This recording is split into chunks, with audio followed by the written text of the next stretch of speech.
Jadi kalau kamu anti khilaf berarti anti ajarannya Allah di ayat itu.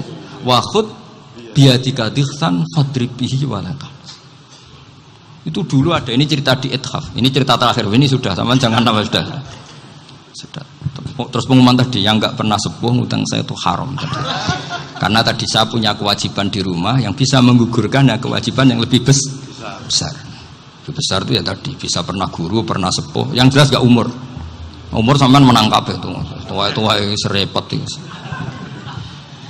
Ada raja itu ganteng kaya, senengannya nikah perawan cantik. Oh, itu semua kampung mesti kenal. Mungkin digilir atau gimana pokoknya. Suatu saat ada pemuda suka sama perempuan yang di kampungnya, cantik sekali. Kemudian pemuda ini ternyata pekerja di kerajaan itu. Tiap hari ditanya, wah itu yang di kampung yang cantik siapa? Mau saya nikahin gini. Wah bahaya ini saingannya raja. Jadi yang dibidik pemuda tadi itu saingannya. Si raja ini orang yang namanya raja kan gengsinya tinggi. Kaifatang kihuha wa qad ra'aitu qad qabbalaha rajulun. Kok mbok nikah piye? Saya itu pernah melihat dicium lelaki. Wah, gak mau. Gak gelem wis kadung ditambung lan waqat qabbalaha rajulun. Saya pernah melihat sendiri qabbalaha rajulun, dicium oleh lelaki. Wah, sudah gak minat raja langsung gak keren. Suatu saat pemuda tadi nikahi perempuan itu. Rajanya marah-marah. Kamu lelaki gak punya harga diri gini. Gak punya selera, gak punya harga diri, sudah pernah dicium orang kok tetap dinikah. Bilang ke raja, ta'rif manir rajul, lelaki itu siapa? Abuha. Kamu tahu lelaki itu siapa? Sopo? Abuha. Bapaknya. Saya kan hanya bilang rajulun. Pernah dicium lelaki. Lah pikirannya raja itu lelaki kue-kue ngene iki. Tapi butuhe canom mau raja ben gak sida itu aja tuh. Baru kayak digulirkan gitu waqat qabbalah rajulun. Wah enggak mau. Setelah itu suatu saat pegawainya tadi nikahi perempuan. Kamu enggak punya harga diri gini. Kamu tahu mandir rajul Bapak Abu. Wah nak ngono aku gak apa-apa. Lah monggo sakniki wis bojo kula. Ora trimo wis diambung wis macam-macam. Lah itu namanya khilah. Apa? Khilah. Kalau di Balawa disebut tauriyah atau apalah. Tapi saya tidak ngajari sampean seperti itu. Sudah pinter sebelum saya ajarin. Bangsa ngakali kan sudah pinter. Ya ini saya baca. Ini tidak usah dicek bacanya bener apa enggak. Sudah aman, apa? Aman. Karena kalau saya salah itu ya sengaja. Artinya ya sengaja saja. Ya biasa maksudnya. Saya kemarin ngisi di Pondok Peloso, di Pondok Al Munawir Jogja. Salah itu ada dua, ada salah memang benar-benar salah, itu nggak apa-apa bisa dimakfu, karena mesti sangke wong goblok salah yang terus itu. Ada salah bawaan ilmu itu repot tuh dadaninya. Karena misalnya kita yang biasa belajar qiraah safah wayah sibuhu, mesti diulang lagi wayah sabuhu. Karena qiraahnya Imam Asim itu hasibah yah sabu bifathis sin. Sementara kita kalau ngaji kitab kulino yahsib. Sehingga kita yang biasa belajar safah itu kalau baca kitab itu kayak orang bingung. Kadang-kadang yang ngaji juga bingung. Gus Pak mau di bulan pilih ini. Ya tepat-tepatan. Ada yang mengatakan Gus Pak bingung, ada yang mengatakan Gus Pak alim alama. Ya tepat-tepatan nasib tadi. Karena memang ya saf'ah memang seperti itu. Misalnya kufuan itu Imam Asim baca kufuan. Tapi beliau punya murid namanya Syu'bah. Itu kalau baca kuf'an. Makanya kita itu ini kan khataman Quran ya. Jadi saya menyinggung sedikit tentang qiraah saf'ah. Tadi beliau juga sudah tak kasih kitab saya Hifdzuna Liyadal Mushaf. Sama tak ajari latihan saf'ah. Memang angel ya. Makanya yang nggak bisa itu wong pinter. Sudah tahu angel ya nggak usah diteruskan kan. Orang menghindari barang angel itu pinter apa goblok? Pinter. Berarti wong goblok pinter. Saya tuh makanya sama orang goblok tuh respect. Jadi orang alim tuh angel apa gampang? Angel. Menghindari barang angel pinter apa goblok? Loh, orang menghindari barang angel pinter apa goblok? Pinter. Berarti wong goblok pinter. Jadi saya sama orang-orang goblok itu respect. Sudah tahu jadi orang alim angel ya barang angel ya harus dihindari. Makanya saya ini insya Allah umatnya Nabi yang termasuk yang terbaik. Amin. Karena mencintai umatnya Nabi termasuk yang goblok. Wah, itu tidak gampang itu. Karena tadi sudah tahu ya. Seperti itu loh orang naik panjat pinang itu. Itu yang naik karena ingin hadiah. Yang nonton sudah tahu wah licin kok dinaikin mau keplodok ya. Tapi orang sepakat yang nonton juga pinter karena sudah tahu ribet kok. Tuku yang pasar kena lah apa mana. Sama juga gitu. Ngalim tafsir angel, ngalim fikih angel. Tapi karek ngaji ngerekam kan gampang. Itu pinter apa goblok? Pinter. Iya. Makanya kula niku mbok burohno ngono tok. Saya tadi dinasihati Mbak Firjon, muga-muga hati saya selamat. Saya itu meskipun kata orang banyak, muhibin saya banyak, tapi saya insya Allah tidak riya. Saya itu pakai kitab namanya Tasbidul Fuad, itu karangannya Said Abdul Al-Haddad. Ketika beliau punya muhibin banyak ditanya, bagaimana ya Habib Anda menjaga hati Anda? Jamnya Said Abdul Al-Haddad itu nih, innama azzamu Allah. Mereka itu sebenarnya menghormati Allah, cuma butuh sarana, dan itu saya. Jadi saya tahu sampean semua itu mencintai Quran, mencintai sunnah Rasul, mencintai hadis-hadis Rasul. Cuma sampean kan karena nggak paham, terus manfaatkan saya. Jadi sebenarnya saya ini korban. Korban. Jadi saya mau riak gimana? Korban kok mau. Bangganya di mana tuh?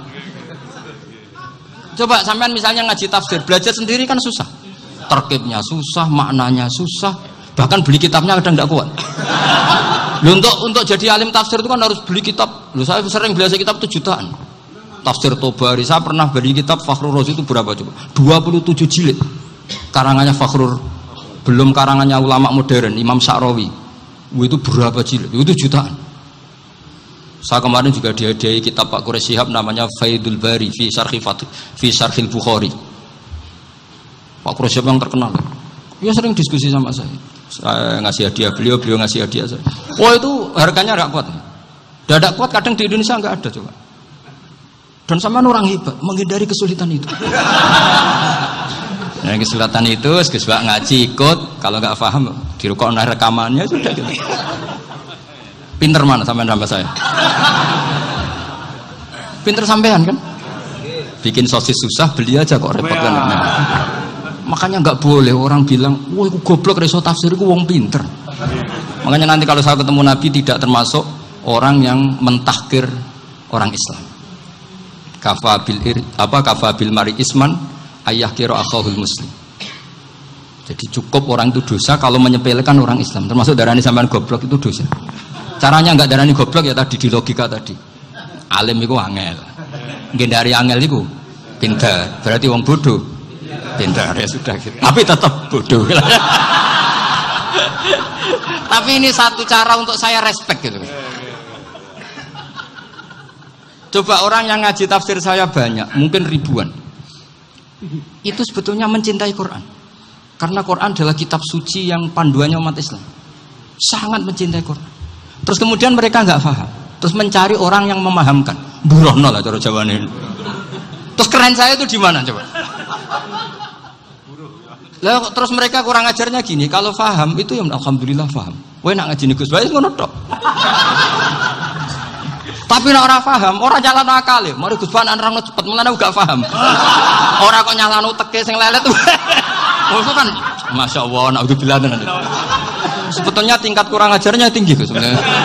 Jadi kalau nggak paham itu kadang nggak nyalahno uteke. Kayak mau misalnya, mau mari mikir ra jelas. Padahal misalnya jelas ora mesti paham, bodoh. Paham? Jadi kata Said Abdul Haddad, innama azzamu Allah. Sebenarnya mereka itu sangat menghormati Allah. Makanya kita nggak perlu mengatakan wasilah itu kafir, nggak akan. Karena orang tawasul sama Rasulullah itu ingin dapat ridhonya Allah lewat orang yang dicintai Allah. Kita mencintai wali sebenarnya, wah itu kekasih Allah. Kita mencintai itu karena mencintai Allah. Sama seperti gini, kamu mencintai kangkung apa enggak? Sebenarnya sama sekali enggak. Tapi kamu ingin sehat, ada asupan gizi. Kamu ingin tubuh kamu sehat, butuh asupan gizi. Kemudian kamu makan kangkung. Apa terus kamu cinta kangkung? Kan enggak. Cinta kesehatan kamu sama. Orang yang mencintai saya ingin kepuasan rohani. Saya kan termasuk kiai yang torekonya gampang. Ini swarga kan akhirnya penggemarnya banyak. Coba kalau kamu ini neraka. Jadi sebetulnya Anda mencintai kepuasan Anda sendiri. Nah, saya ini korban. Makanya untuk masuk surga cepat saya, korban itu cepat. Da'watul mazlum la turaddu kan gitu. Laisa bainahu wa bainallah hijab. Jadi saya kalau donga langsung seret langit. Karena mazlum. Saya sinau tafsir, coba sampean bayangkan ada tafsir itu sudah 27 jilid. Sing ngarang Fakhrul Razi itu bulatnya bukan main. Karena dia ahli filsafat. Bulatnya Masya Allah. Sudah gitu sinau Jalalain kadang dikomen oleh Sawi. Sudah kita percaya Jalalain jebule dibuli Sawi. Percaya Sawi dikandani, oh iku Maliki rasa ribet. Sudah gitu sinau Qurtubi, sinau tafsir Tabari itu susahnya. Belinya susah, belajarnya susah. Padahal saya punya keluarga, punya istri, punya anak. Bayangkan kalau istri saya rewel kayak istri sampai. Wah itu. Tapi alhamdulillah enggak. Sama sekali enggak. Allah sudah milihkan, wah ini bahaya kalau punya istri rewel. Imam Sibawai itu kitabnya banyak, tapi yang terbukukan hanya kitab Sibawai. Karena beliau kalau sudah belajar lupa istri. Hanya pas beliau di pasar, kitabnya dibakar semua sama istrinya. Karena dianggap saingannya. Ternyata yang dicerai tidak kitabnya, malah istrinya. Itu Imam siapa? Tapi alhamdulillah kitab saya nggak terbakar, aman. Saya teruskan ya. Jadi untuk menjaga riya dilatih innama azzamu Allah. Sebenarnya mereka itu menghormati Allah. Sehingga wasail-wasail itu sebenarnya nggak pernah jadi subjek pelaku utama, enggak. Tetap Allah. Sebab itu kata Sayyid Muhammad, kamu kok mengatakan wasilah itu kafir itu gimana? Ketika innallaha qad ba'atsa lakum taluta malika. Talut itu ya manusia. PD-nya itu apa? Inna ayata mulkihi ayyatiyakumut tabut fihi sakinatum min rabbikum wa baqiyatum mimma taraka ahlu Musa wa ahlu Harun tahmiluhul malaikah. Jadi beliau PD itu kalau bawa sunduk semacam peti sakti, sing di situ ada baqiyatum mimma taraka ahlu Musa wa ahlu Harun tahmiluhul malaikah. Ya kayak semacam jimat. Tapi saya bukan mensyariatkan jimat enggak, karena nanti banyak penjual yang pembohong juga gitu loh. Cuma cerita, kamu tidak usah mengatakan kafir. Dulu Talut PD-nya kalau bawa sunduk semacam peti kesaktian yang di situ ada baqiyatum mimma taraka alu Musa wa alu Harun tahmiluhul malaika. Sehingga Khalid bin Walid meskipun beliau sahabat dan menyaksikan wajah Rasulullah sallallahu alaihi wasallam, itu bawa sya'aratun min sya'aratihi Rasulullah sallallahu alaihi wasallam, bawa rambutnya Nabi. Perang kemana-mana itu diletakkan di pecinya. Nanti sama tanya lagi, masa pakai peci Khalid bin Walid ini? Wah panjang, sampai itu repot. Sampai tak warai ngaji usul fikih. Usul fikih itu kalau ngaji itu ada istilah tangkihul manat.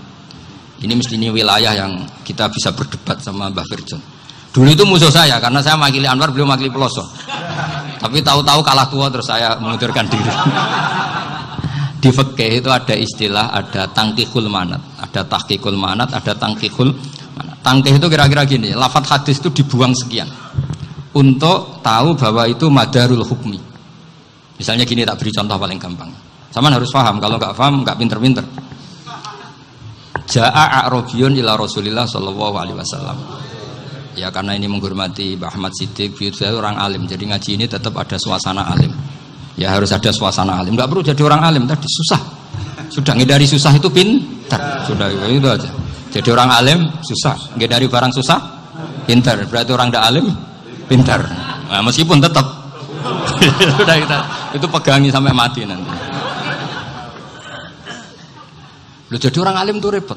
Itu kata Imam Ghazali, kalau orang alim kalau mau masuk surga itu sama Allah nggak boleh. Kif, kamu nggak boleh langsung masuk surga. Coba cari umat kamu, syafaati dulu. Nah, saya takut nyari sampean tidak bisa kembali. Saya tidak punya rencana itu. Pokoknya mau masuk. Boleh sampean kuaduan, aduan balik raroh dewi, wah repot nanti saya. Berat jadi orang alim itu berat. Ya saya teruskan ya. Ada tangkihul manat. Ja'a a'rabiyun ila Rasulillah sallallahu alaihi wasallam. Faqala ahlaktu wa ma ahlakaka qal waqatu imraati fi nahari Ramadan. Ya sidang saya ini rusak ya Rasulullah. Kenapa? Karena saya menjima istri saya fi nahari Ramadan. Terus kata Nabi, kamu harus bayar kafarah. Napa Nabi kafarah? Puasa 2 bulan. Wong baru 1 hari aja terjadi gitu kok disuruh puasa 2 bulan. Ya tidak kuat ya Rasulullah. Baru berapa hari saya puasa aja kecelakaan seperti itu. Apalagi kalau sampai 2 bulan. Tidak ya Rasulullah. Ya sudah kalau gitu kamu apa? Pertama ngasih makan apa? Itku rokobah kan, pertama merdekakan budak. Tapi kan sekarang nggak ada budak makanya. Terus sekarang langsung puasa. Wah ini nggak bisa semua. Ya sudah ngasih makan orang 60. Kasihkan siapa ya Rasul? Ya orang fakir. Saya ini paling fakir. Di kampung saya ini orang paling fakir. Jadi mulai dulu orang fakir itu hubungan suami istri itu paling lancar. Mulai dulu. Makanya orang fakir itu anaknya banyak. Karena hiburannya hanya itu. Wong Ramadan aja. Coba mau ke ATM nggak punya uang, mau antri di bank nggak punya, mau apa coba? Itu mulai dulu. Ini sanatnya mutasil. Akhirnya sudah sanksinya kan tadi ya idku rokobah atau puasa 2 bulan berturut-turut atau ngasih makan 60 orang miskin. Lalu kata ahli usul fikih, kata Arabi dibuang, nggak menjadi catatan hukum. Orang kota pun kalau melakukan itu juga kena sanksi yang sama. Imro'atau juga dibuang. Andai kan itu dilakukan untuk amatnya juga ketentuannya sama. Nah sekarang perdebatan antara Imam Syafi'i dan Imam Malik begini. Sekarang pertanyaan gini, jima istri itu hukumnya boleh apa haram? Boleh kan? Lalu kalau ada orang tanpa udzur kemudian makan siang-siang, cara Imam Malik hukumnya sama, harus kena sanksi yang sama. Karena sama-sama hadku hurmati Ramadan bighairi udzrin syar'iyyin. Sama-sama merusak hukum Ramadan tanpa udzur syar'i. Lu jima itu tidak zina. Kan hukumnya jaiz. Nah, sekarang makan hukumnya jaiz, harusnya juga kena ketentuan yang sama. Cara pikirannya Imam Malik. Nah, alhamdulillah Imam Syafi'i gak setuju. Wah, cara setuju repot. Bahkan orang-orang Syafi'i sudah punya khilaf, kalau gitu minum dulu. Iya, biar gak kena. Iya, biar iftarnya pakai minum. Setelah minum baru jima kan. Ini sudah menyiapkan khilafnya. Ini khas Syafi'i ini, bongsong rekayasa hukum. Nanti bisa belajar jauh cara ngakali hukum. Makanya guyonan yang masyhur Gus Dur itu gitu. Ada seorang kiai atau Gus lah, ya punya salah, namanya manusia kan punya salah, entah cangkruk entah apa, pokoknya punya salah. Ada wartawan yang ngiranya semua kiai itu orang suci, sehingga tanya sama Gus Dur, Gus itu ada kiai kok, ya pokoknya salah lah. Tapi jangan bayangkan dosa besar, enggak, kecil-kecil aja. Itu gimana itu? Padahal kiai kan orang suci. Jawabnya Gus Dur lucu. Ya justru yang boleh salah itu para kiai. Kalau kamu nggak boleh. Loh, kok bisa Gus? Karena mereka tahu caranya tobat. Repot. Kalau kamu nggak tahu caranya. Sama pelanggaran hukum itu ya harus pakar-pakar hukum. Itu yang tahu caranya rekayasa. Kalau kamu ya kena pasal kan ya. Jadi kamu jangan niru saya ini punya sekian cara untuk nah, itu namanya khilah. Makanya kata Sayyid Muhammad, kamu tidak usah anti khilah, karena Abu Hanifah itu membolehkan khilah, kitabul khiyal. Yang penting kamu soleh dulu, setelah soleh nanti Allah maklumi. Soleh dulu, syaratnya soleh dulu. Kalau tidak soleh jangan. Contohnya gini, ada orang mau puasa lemes sekali, mau makan, gampang. Kalau langsung makan kan kayak hadku hormati Ramadan biwiri udrin syar'iyyin. Aku langsung mau jembera sowan Mbah Firjon. Sudah status saya apa? Musafir. Ya, sudah berangkat aja sampai Tuban makan. Nanti kalau nggak jadi ya nggak apa-apa sudah. Kan mulai pergi sudah musafir. Saya tidak tahu nanti malaikat tertarik gebuki nggak tahu. Tapi itu ada khilahnya. Asal soleh. Karena kata Sayyid Muhammad dan semua kitab mengatakan itu. Kalau sama nggak tahu ya kebablasan. Nabi Ayub, yang nabi yang terkenal Gudiken itu siapa? Ayub ya. Nah, itu yang Israiliyatnya kan seru. Gudiken dikukur bek kreweng itu terlalu lah kalau itu. Untuk kreweng konti, ning Arab ora kreweng itu sudah masalah itu. Singkat cerita, Nabi Ayub ketika diasingkan kaumnya itu kan nggak punya sumber makanan. Lah orang lelaki itu mulai dulu egois. Istrinya Nabi Ayub itu cantik sekali, udah cantik, rambutnya bagus. Makanya kamu nggak usah tanya kenapa istrinya kayak banyak yang cantik. Ya, warasatul anbiya, nggak boleh gitu. Kalau nggak cantik ya warasatul anbiya dari segi balak. Istrinya Nabi itu semuanya cantik. Nggak usah tanya sebabnya apa, pokoknya gitu, semuanya cantik. Singkat cerita, beberapa kali istrinya Nabi Ayub itu kerja demi bisa nafkahi Nabi siapa? Suatu saat itu tidak ada pekerjaan yang cukup untuk beli roti. Satu-satunya peluang dapat rezeki itu putrinya raja itu rambutnya berondoli. Terus ada sayembara siapa yang rambutnya bagus mau dibeli. Sampai rambutnya istrinya Nabi Ayub itu dijual. Nabi Ayub tersinggung karena itu mengurangi kecantikan. Jadi lelaki mulai dulu gitu. Udah nggak urun kalau istrinya nggak cantik itu komplain. Itu khasnya lelaki. Jadi kalau kamu gitu ada sanadnya juga, tenang saja ya. Komplain ya pegawaian itu. Saking mangkelnya Nabi Ayub terus ngendikan la adriban naki mi'ata sautin. Kamu akan saya pukuli dengan mi'ata sautin atau dengan 100 cambukan.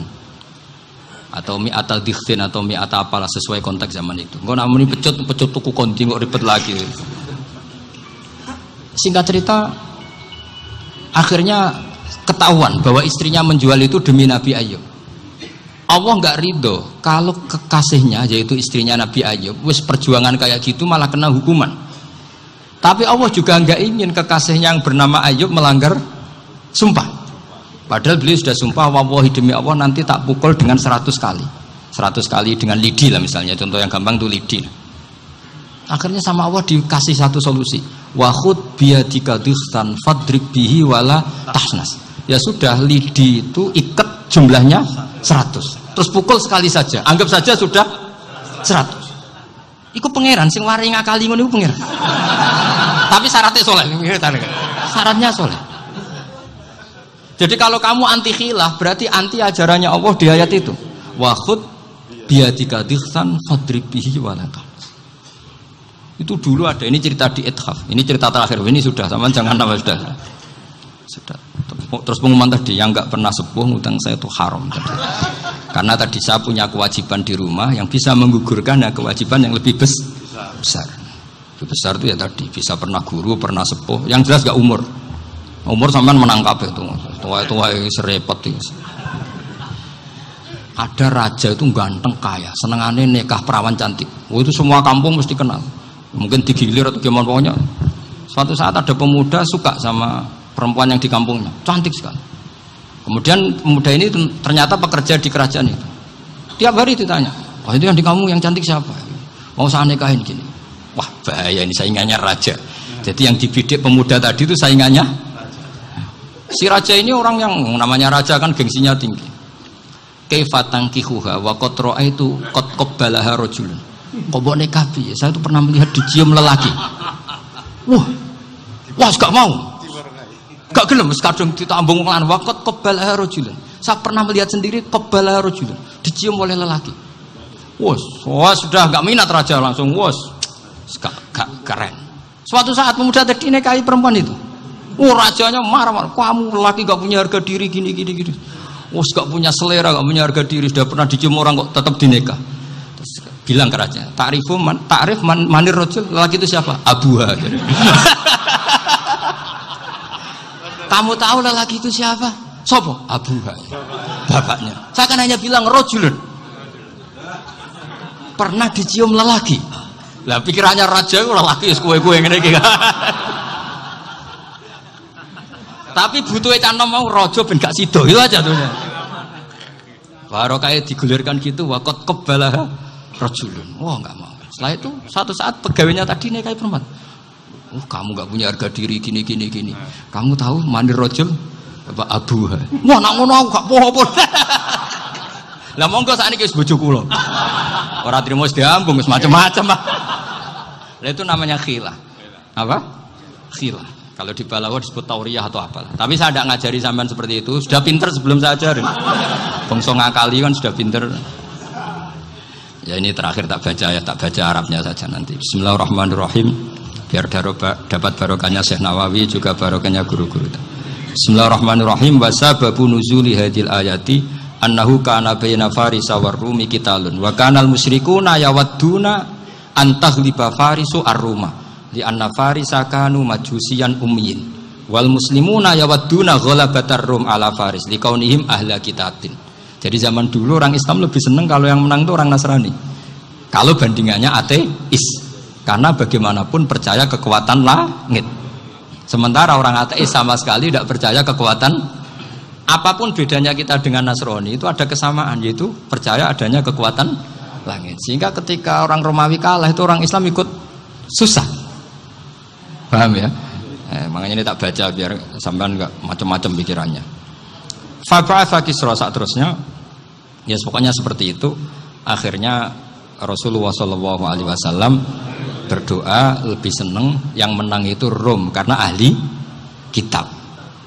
Artinya apa? Kemenangan ahli kitab adalah kemenangan makhluk atau hamba Allah yang mentautkan kekuatan kita di bumi dengan kekuatan langit. Makanya saya berharap selain kita ikhtiar medis, kita harus memperbanyak istighfar. Bagaimanapun semua itu dari Allah Subhanahu wa Ta'ala. Kita menghormati negara dengan ikhtiarnya, tapi saya mohon sekali kita juga istighfar, karena semua itu juga ditentukan oleh Allah, oleh langit. Jadi yang dikatakan mukjizat itu seringnya kan dikasih definisi satu pertunjukan yang di luar kemampuan manusia. Sehingga tongkat Nabi Musa membelah Laut Merah disebut apa?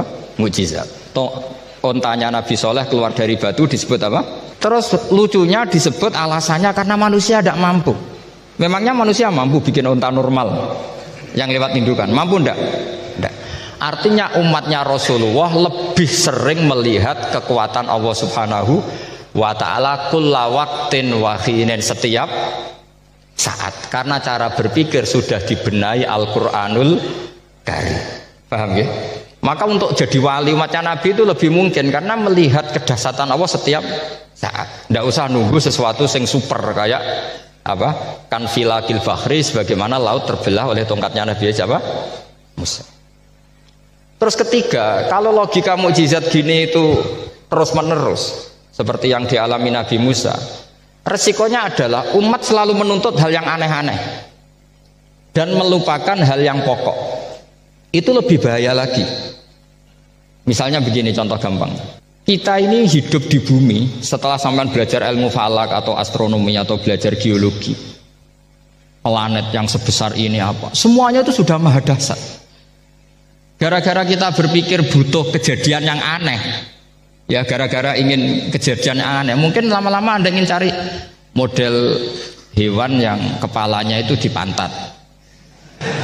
Baru percaya kudrahnya Allah. Lama-lama kamu jadi dukun, seneng ular yang berkepala manusia, itu baru dahsyat. Nanti menjadi klinik.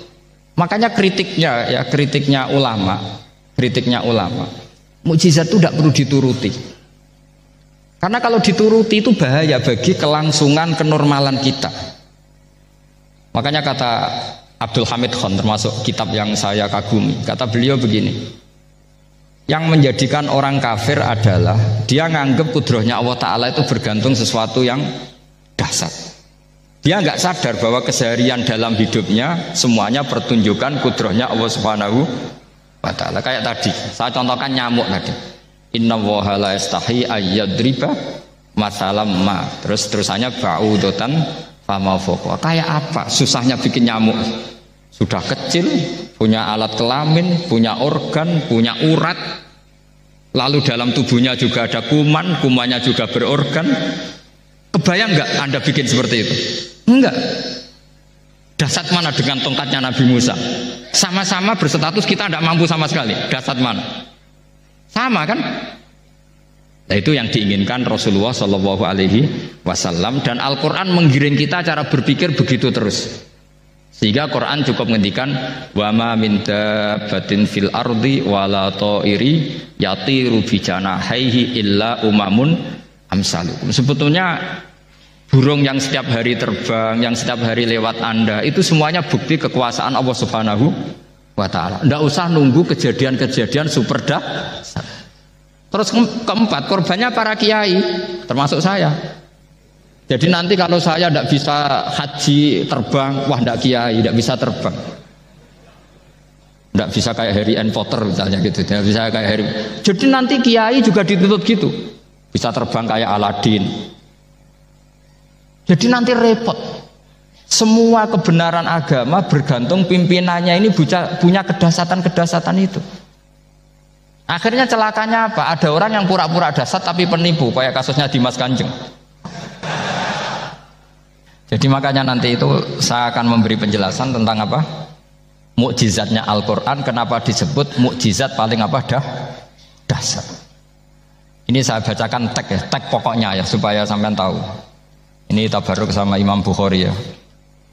Redaksi yang diriwayatkan Imam Bukhari, qala Nabi sallallahu alaihi wasallam, ini ikut kitab Fadhailil Quran. Ma minal anbiya inabiun illa u'tiya minal ayat ma misluhu amana alaihil bashar wa inna ma kana alladhi utituhu wahyan awhahu wa ilayya fa arju an akuna aktsarahum tabi'an yaumal qiyamah. Jadi semua nabi punya mukjizat, yang lewat mukjizat itu orang dipaksa iman karena dahsyat tadi. Saking dahsyatnya terus cocok tidak cocok itu percaya. Tapi kata Rasulullah, mukjizat saya itu berupa wahyu, yaitu Al-Quran, dan saya berharap dengan mukjizat itu saya adalah nabi paling banyak pengaruhnya yaumal qiyamah. Maknanya paling banyak orang yang iman.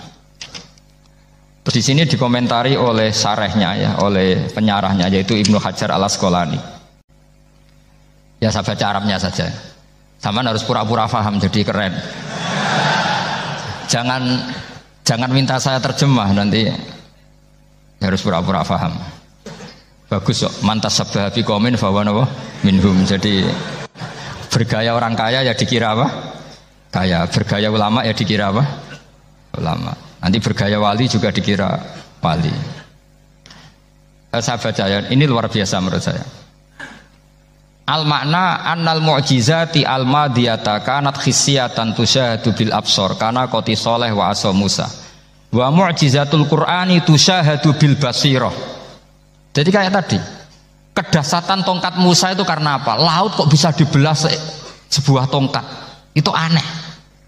Kalau maknanya aneh adalah di luar kemampuan manusia, nyamuk lebih aneh. Kayak apa susahnya bikin organ apa? Nyamuk yang sekecil itu.